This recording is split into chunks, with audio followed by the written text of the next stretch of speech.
Nah, selanjutnya kita masuk ke video part 3, yaitu tentang bagaimana cara menambahkan tabel yang nantinya akan diisi oleh data-data yang akan kita input nanti. Nah, untuk menambahkan tabel sendiri, kita fokus di bagian kanan, layar kanan. Kita di swing control dan cari yang bernama tabel di sini. Nah, ini sudah ketemu tabel, kita timbah saja di sini. Nah, di sini dan jangan lupa untuk mengganti variabelnya yang akan ditulis namanya, nama tabel tersebut di codingan kita. Untuk nama, saya sudah memberikan jtabel 1 ini, tapi saya akan ubah ke jtabel 2 karena codingan saya nanti saya akan memanggil menggunakan nama jtabel 2. Nah,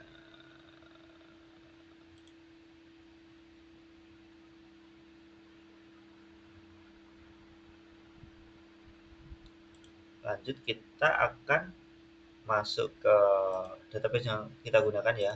Database yang akan kita gunakan seperti di part 1 tadi, yaitu database DBMHS dengan di tabel mahasiswa yang berisi NIM, nama, alamat, tanggal lahir.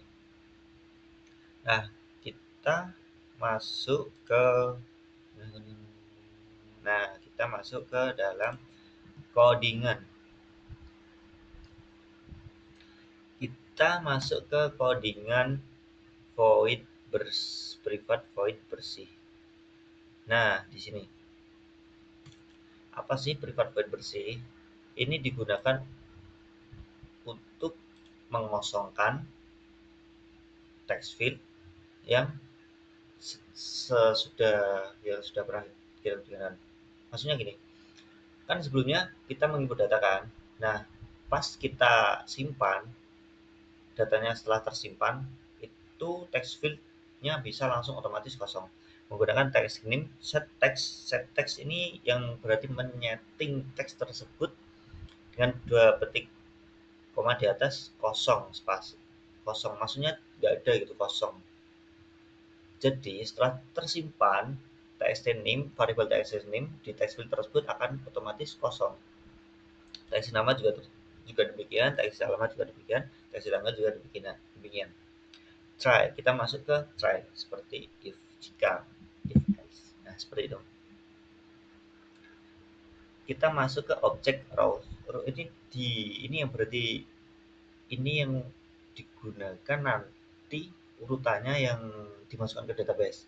Jadi urutannya seperti nomor, NIM, nama mahasiswa, alamat, tanggal lahir. Urutannya seperti ini.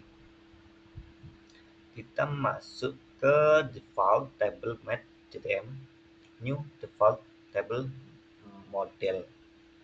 Nah, ini digunakan untuk model tebal secara otomatis. Ya, yeah, model tebal. Nah, ini tadi yang saya bahas variabel jtabel 2. Tadi kan saya beri nama tabel tersebut menggunakan nama jtabel 2. Nah, kita akan panggil dari sini juga. Kita langsung masuk ke string. Ini kita akan bahas ini terlebih dahulu. Codingan ini digunakan untuk menampilkan model tabel ke jtabel seperti itu. Masuk ke try string SQL select bintang from mahasiswa order by name ascending. Ini yang berarti untuk mengambil seluruh data dari tabel mahasiswa lalu diurutkan berdasarkan NIM. Jadi bintang ini digunakan untuk memanggil semua dari tabel mahasiswa dan mengurutkannya menggunakan order by ascending. Masuk ke result rs statement execute query SQL. Digunakan untuk menampilkan hasil query select dari database. While ini digunakan untuk perulangan, while kan perulangan. Membaca dari satu per satu dari database. Yaitu NIM, codingan ini digunakan masuk ke NIM. Digunakan untuk mengambil data dari kolom database.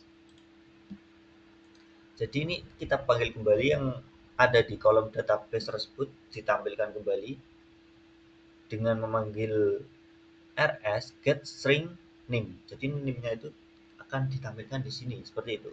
Nama juga demikian, alamat juga demikian, tanggal lahir juga demikian. Masuk ke kemana ya? Ke catch.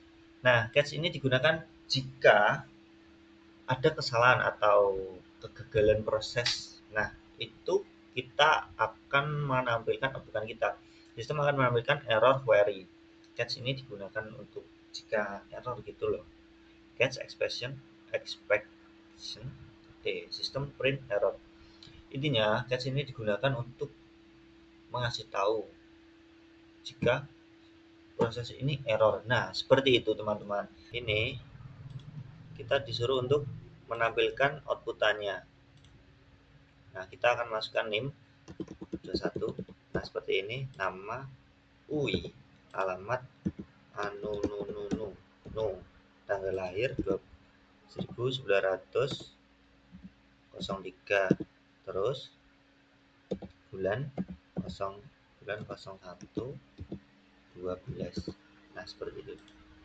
Nah, ini yang saya jelaskan tadi. Jika berhasil akan ada tampilan seperti dan name, nama, alamat, kolom-kolom tersebut akan kosong otomatis karena kita menggunakan void bersih. Nah, kosongan dan database atau data otomatis masuk ke sini dan masuk ke sini database kita. Nah, dia akan masuk ke database kita. Nah, seperti ini. Kita coba untuk tambahkan satu data lagi, namana,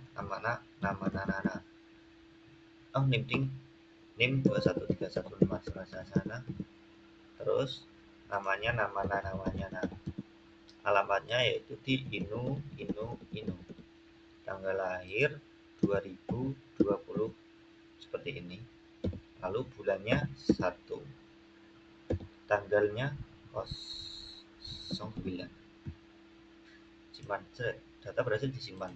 Nah, seperti ini dan otomatis masuk ke dalam database kita. Nah, sekian video tutorial dari saya. Terima kasih.